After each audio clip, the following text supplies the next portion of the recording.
The sun baked the rust-red sand as Evan Rourke squinted through his polarized visor, dust swirling like ghosts around his boots.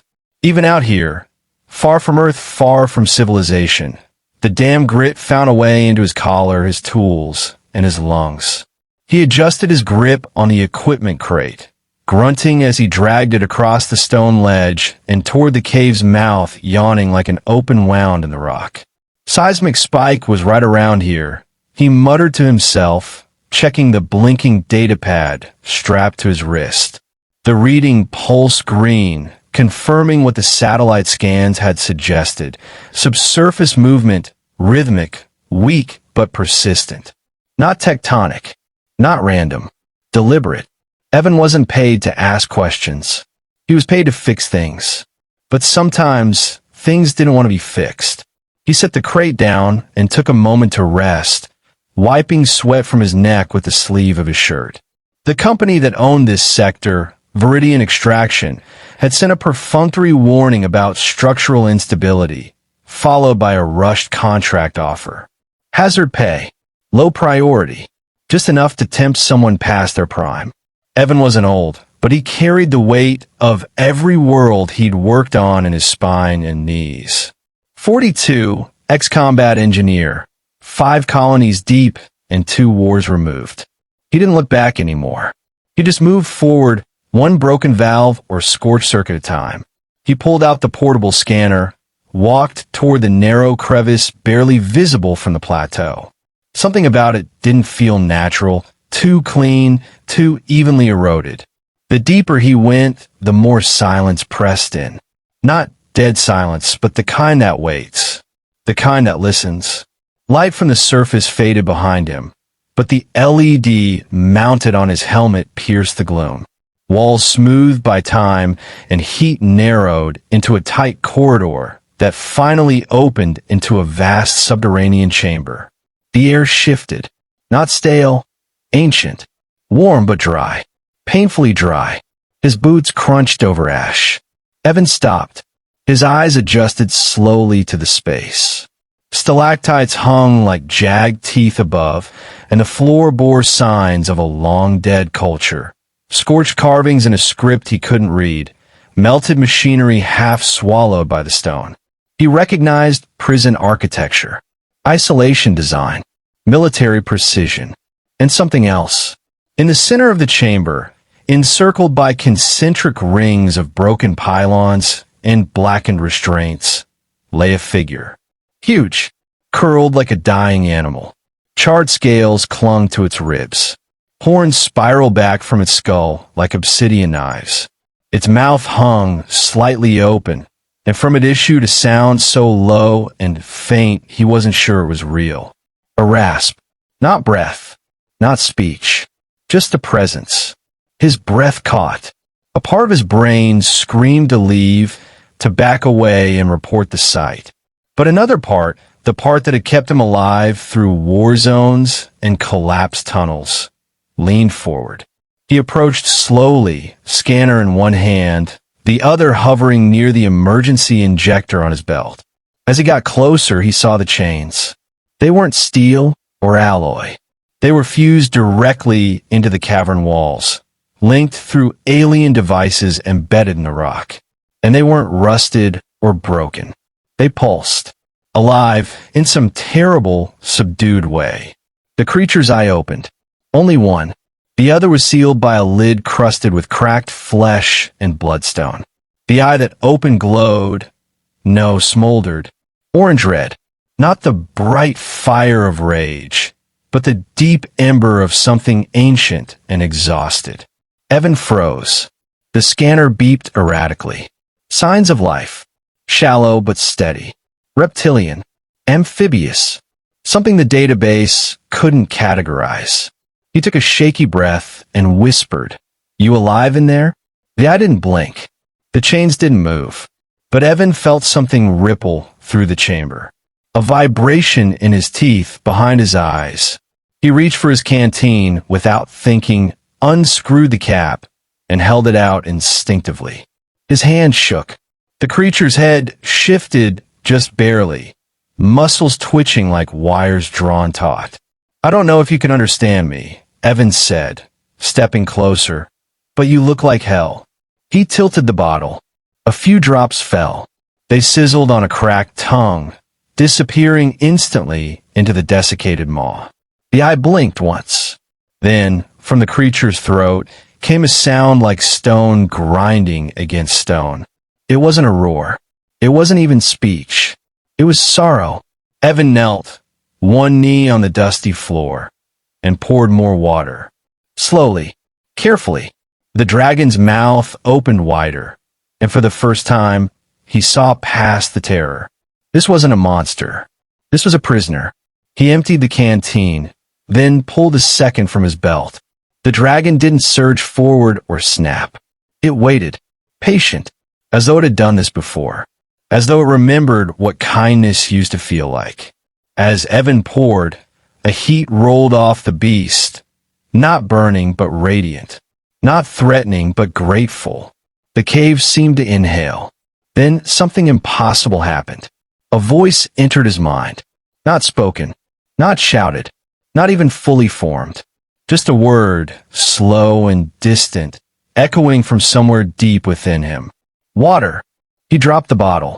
It clattered and rolled across the stone. "Jesus Christ," he whispered. "You're psychic."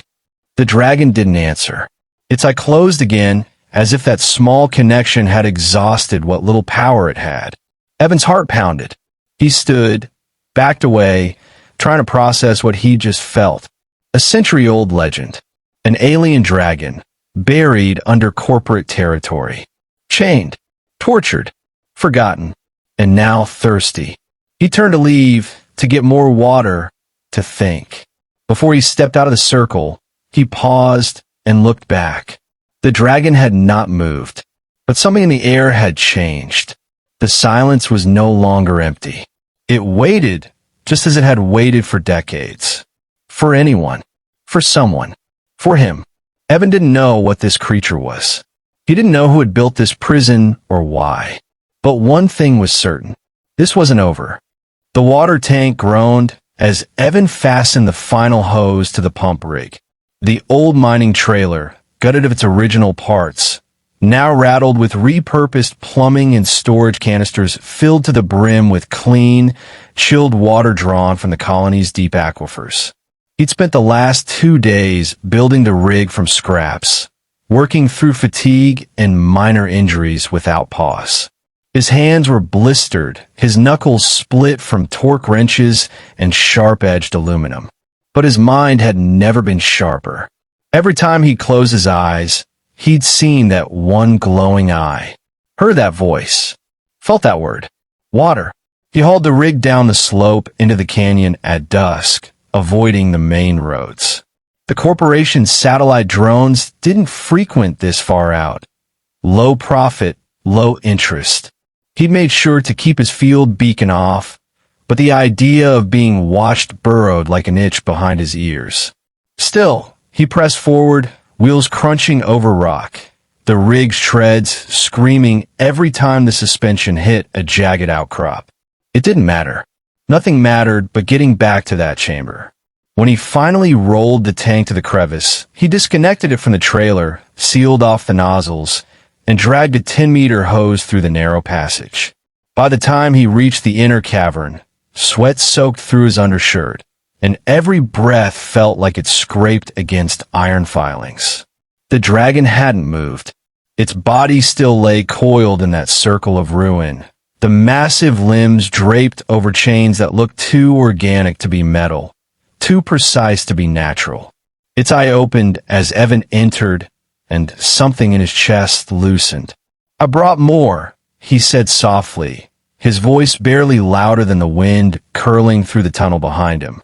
He aimed the hose and turned the valve. The water gushed forward in a stream, arcing through air, catching the light from his headlamp in silver curves. The moment it hit the dragon's tongue, a shiver ran through its body, subtle but unmistakable. Evan kept the stream steady, adjusting as the dragon shifted its head closer, mouth widening by fractions, careful not to move too fast. It drank, slow and deliberate, as if relearning how to swallow. The sound was wet and raw, echoing around the chamber in rhythmic gulps and low, resonant growls.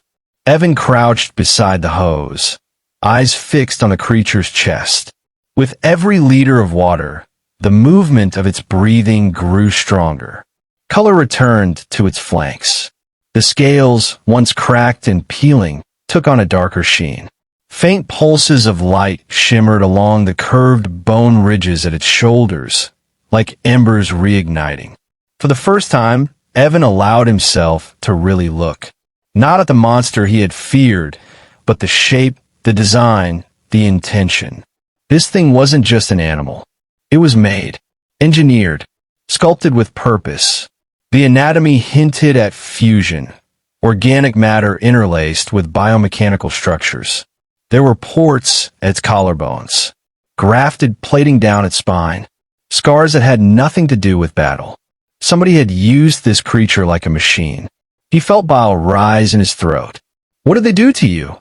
he whispered, though he knew no answer would come. But something did. Images. Flashes. Not pictures in his head, but raw sensation, scorching heat, choking thirst, endless restraint. Whips of plasma lashing into flesh. 100 languages shouting commands. Screams. Chains tightening every time the dragon exhaled. And worst of all, time. So much time. Years, then decades. Ticking past with nothing but the gnawing ache of thirst and the loneliness of silence. It hadn't slept. It had waited, dying in slow motion. Evan stumbled back from the vision, gasping. He wiped his face, hand trembling. The dragon watched him. "You remember everything," Evan said quietly. "All of it." The chains pulsed faintly, almost in agreement. He stood, stepped closer. The hose continued to hiss behind him. "I fought in the wastes of Titan," he said after a moment. "Back when Earth was still playing Empire. We did some terrible things. Things I don't talk about. The dragons I didn't blink. I watched civilians get herded into chambers because someone thought their air supply was too valuable. I knew better. I looked the other way. The cavern remained still. I won't look away this time." Something rippled behind him. Movement. Subtle, but distinct. Evan turned fast and killed the hose stream with a sharp twist. He listened. There. A crackle. Faint. He pressed a finger to the comms unit on his wrist, overriding the mute. The screen blinked. "Incoming transmission. Viridian Ops. Priority query. Unauthorized seismic access detected in Sector 7G. Respond with activity report." Evan's heart dropped. He tapped the unit off without replying, then dug into his belt pouch for a signal jammer. He powered it on and tossed it near the mouth of the chamber. It pulsed once, silencing the device's transmission field. "Too late," he muttered. The dragon made a sound, almost a grunt, low and warning. "Yeah, I know." He took a slow breath and looked at it again. The creature's head had risen slightly. Only slightly, but for something that had lain motionless for who knew how long. It was a miracle. "I can't protect you from what's coming," he said, "but I can keep trying." The dragon moved its jaws, not to speak, but to stretch, to feel. It opened wider, exhaled a plume of breath that reeked of ozone and burnt copper. The chains flared in response, tightening again, delivering a silent shock that made the dragon wince and retract its head. "Damn it!" Evan rushed forward. He ran his hand over one of the embedded pylons, pulling out a scanner. The readings were fragmented, but he caught enough. The chains weren't passive restraints. They were control system. Every attempt to generate energy, every rise in temperature, triggered a suppression signal, one that drained the creature's own internal resources. "You're not just thirsty," Evan said. "They've been feeding off you, harvesting your energy." The dragon's eye burned brighter, just for a moment. You're a power source. It blinked, and Evan knew it was true. He stepped back, head spinning. Viridian wouldn't let this go. Not now. Not once they confirmed activity in the Forbidden Zone. And once they realized the energy readings were coming from an alien battery, alive, aware, they'd send more than just queries. They'd come strip it bare. He stared at the beast again, its body now faintly steaming as moisture touched ancient muscles. It looked back, exhausted but patient, waiting as it always had. Evan turned toward the exit. His voice was low but firm. "I'll bring you more water. And I'll bring weapons too." The dragon did not speak. But as Evan walked into the tunnel, he felt something in the air shift behind him. A quiet understanding. This wasn't just survival anymore. This was war. Evan crouched in the back of his transport, hands moving with practiced speed as he assembled the last of the jerry-rigged explosives. The stolen corporate charges were crude but effective. Mining-grade shaped charges, wrapped in magnetic coils and packed with thermal gel. He wrapped the bundle in torn insulation and slid it into the case beside the rest. 12 total. Enough to seal tunnels, crack support beams, or breach armored enclosures. They weren't elegant, but war rarely was. He hadn't slept. His stubble had grown wild, and grime darkened the creases of his weathered face. He'd spent the last 30 hours raiding old supply caches, rerouting comm beacons, and laying false sensor trails to confuse any drones Viridian might dispatch. But time was running out. The last ping had come through barely an hour ago, closer this time, closer than they should have been. He stood and scanned the plateau with a pair of binoculars. The distant ridgeline shimmered with heat, but even through the distortion, he saw movement. 2 specks moving fast. Low-hover skiffs, likely recon drones or forward scouts. Viridian's signature. He clicked his comm unit once, silently confirming to himself what he already knew. They were coming. Evan loaded the explosives into his pack, double-checked the water tanks mounted on the rig, and climbed into the driver's seat. He forced himself to breathe. Slow. In control. No time for nerves. Not now. The descent into the canyon passed in silence. No wind. No sound beyond the hum of the rig's engine and the faint jingle of tools in their clips. Dust rose behind him in a long tail, a signature as clear as a flare. He'd covered his tracks on the way out, but returning meant exposure. He didn't care. The crevice came into view, and he parked the rig beside the makeshift camo netting he'd installed on his last trip.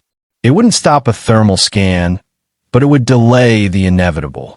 He grabbed the 2 largest canisters, slung the explosive pack across his back, and disappeared into the narrow passage.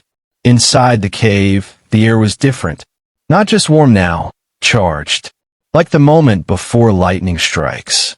The dragon sensed his arrival before he stepped into view. Its head lifted, chains groaning as its body shifted. That single glowing eye narrowed with something closer to awareness. Strength had returned to its form. Not full, not enough, but visible. Muscle now rippled faintly beneath the soot-blackened scales. The plating along its neck no longer lay flat, but rose in twitching, defensive ridges. Evan dropped the tanks, opened one, and connected the hose. I brought more. The dragon drank without hesitation, its jaw flexing with hunger and discipline. Its breath fogged the air now, each exhale warmer, sharper. As the creature drank, Evan circled the chamber again, scanning each of the restraint pylons. The signals had weakened slightly, no longer fully synced. He pulled out his toolkit, pried a panel open, and plugged in his diagnostic tablet. The alien code shimmered across the screen, geometric, recursive, brutal in design. I think I could disrupt one of them, he muttered, mostly to himself. Long enough for you to move. The dragons I flicked toward him. Not hostile. Curious. I don't know what they were trying to turn you into, he continued. But it's not going to be that anymore. He activated the tablet's override function, triggering a low-frequency loop that pulsed through the pylon circuitry. The chains twitched, resisted, then dimmed slightly. The loop wouldn't last long, maybe 10 minutes. Evan turned and faced the dragon. This is going to hurt. Without waiting, he drew the first explosive from his pack and set it against the pylon. The magnet snapped it into place with a solid thunk. He primed the timer for manual detonation, then moved to the next. As he worked, the air shifted again, an emotional current now bleeding off the creature like heat. Not fear, not anger, resolve. Evan laid the last charge and returned to the dragon's side. I'll blow the pylons, but when I do, you'll only have seconds before the suppression field reboots. You need to break the rest yourself. The dragon exhaled, steam curling through its teeth. Evan placed a hand against the massive forelimb. You ready? The eye locked onto his. Then, again, that same echo as before, less a word than a feeling. Now, Evan hit the trigger. The explosions didn't roar. They snapped, sharp and violent, each one echoing like gunfire inside the cavern. Shards of metal and black crystal scattered as the pylons cracked. Two shattered completely. One only fractured. The rest blinked erratically. The chains convulsed. And then, for the first time in 100 years, the dragon moved. Its body surged upward, muscles coiling like springs. The chains resisted, but they were weakening. One shattered, flinging sparks. Another tore free with a shriek of stressed metal.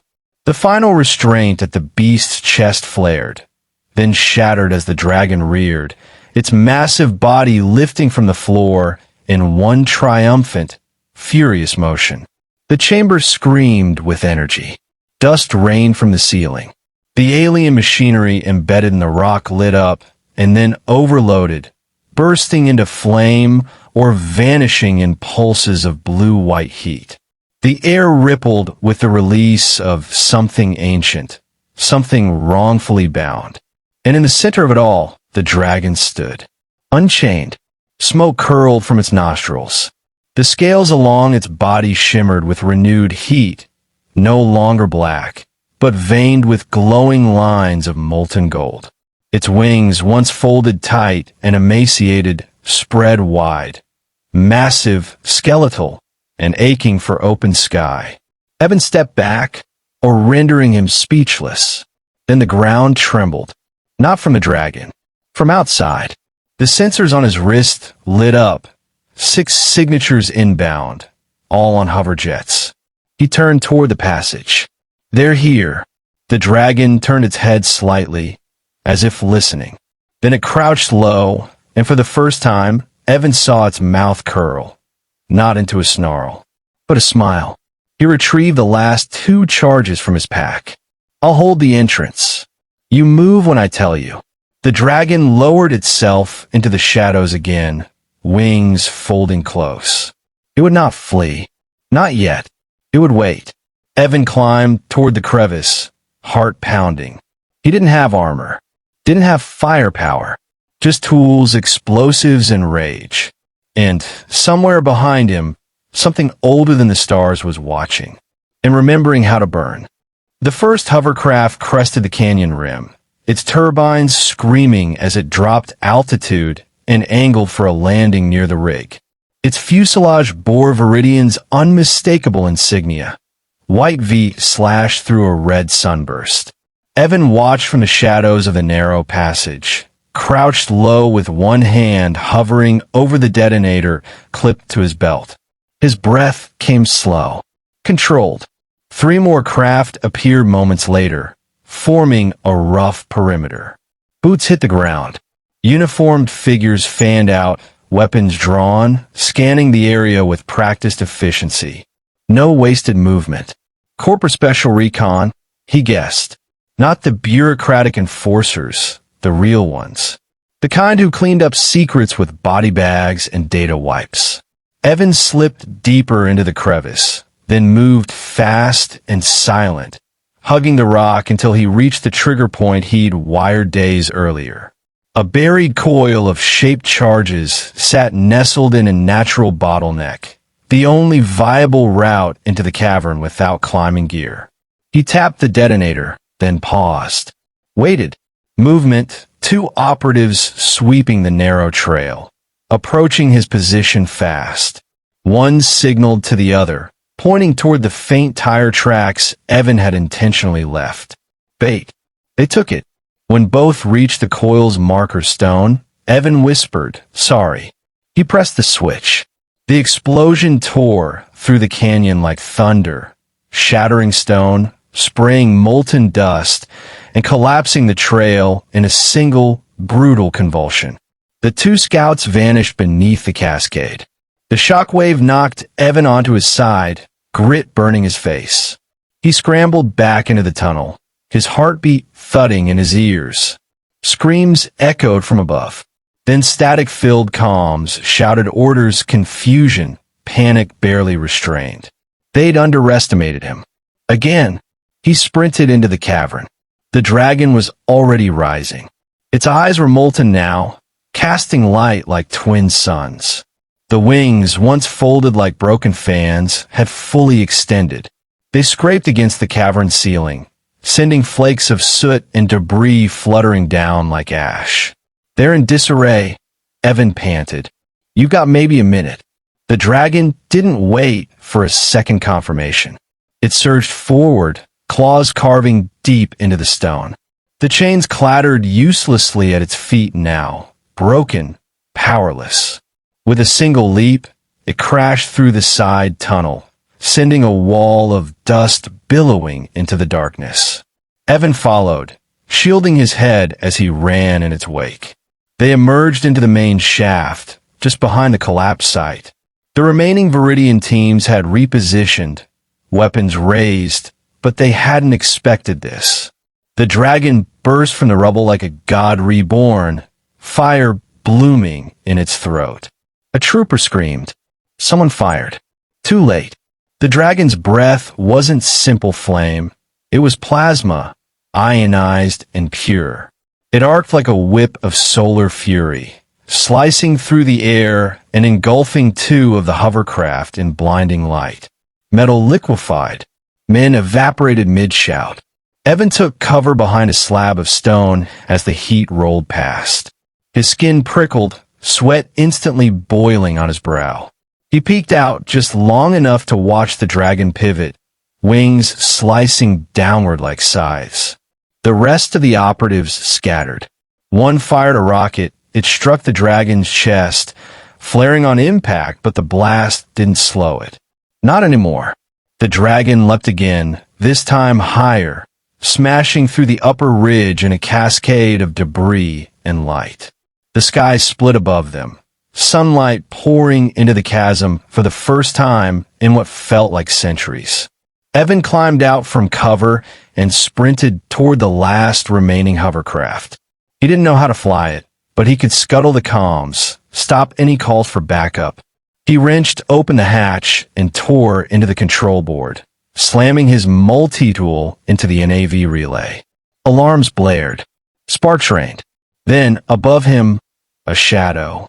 The dragon soared, fully aloft now, wings stretched wide against the blue.